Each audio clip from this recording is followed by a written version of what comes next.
রসগোল্লা খাচ্ছে। গনু, এই গরমে এত রসগোল্লা ঠাসাস না, পরে পেট খারাপ করবে।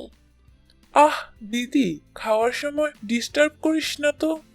তুই কি করে বুঝবি বাঙালির কাছে এক হাঁড়ি রসগোল্লা মানে একটা আবেগ। আহ, নরম তুলতুলে রসগোল্লা মুখে ফেললেই মিলিয়ে যাচ্ছে, কি যে শান্তি। এই গান্ডে পিন্ডি গিলতেই তো মরতে আসিস।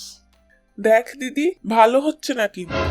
তুই তো তখন থেকে পাপাকে পরি হয়ে ঠ্যাঙের উপর ঠ্যাং তুলে ডাবের জল খাচ্ছিস, সেটা নিয়ে তো আমি কিছু বলছি না। ডাবের জল তো গরমে উপকারী। হ্যাঁ রে গনু, নববর্ষ আর আগের মতো প্রাণোচ্ছ্বাস নেই, চারিপাশে কত কিছুর হাহাকার। হ্যাঁ দিদি, সবাই যে নিজেকে দেখানোর খেলায় মেতেছে। হাসি মুখটাও যে অভিনয়। আগে তো চাকচিক্য ছিল না, অভাব ছিল। চারিদিকে এত প্রযুক্তি বেড়েছে, তবু মানুষ কেন আজও মানুষ হলো না। ছাড় গনু, নববর্ষের দিনে এসব আর ভাবিস না। দিদির বিধান কেউ পাল্টাতে পারবে না। শুভ দিনে এসব নাই ভাবাবলি। দেখ, তোর মুশিক কুমার কতক্ষণ ধরে অপেক্ষা করছে।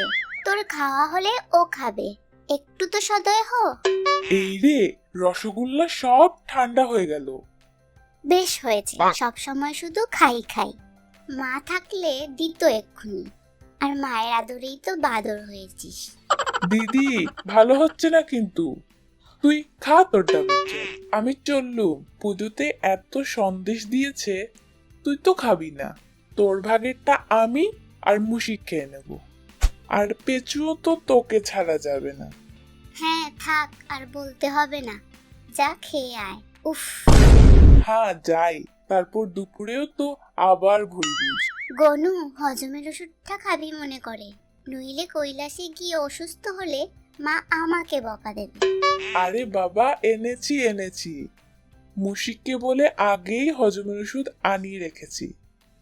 উফ, পারিসও বটে। যাই তাহলে। সাবধানে যাস।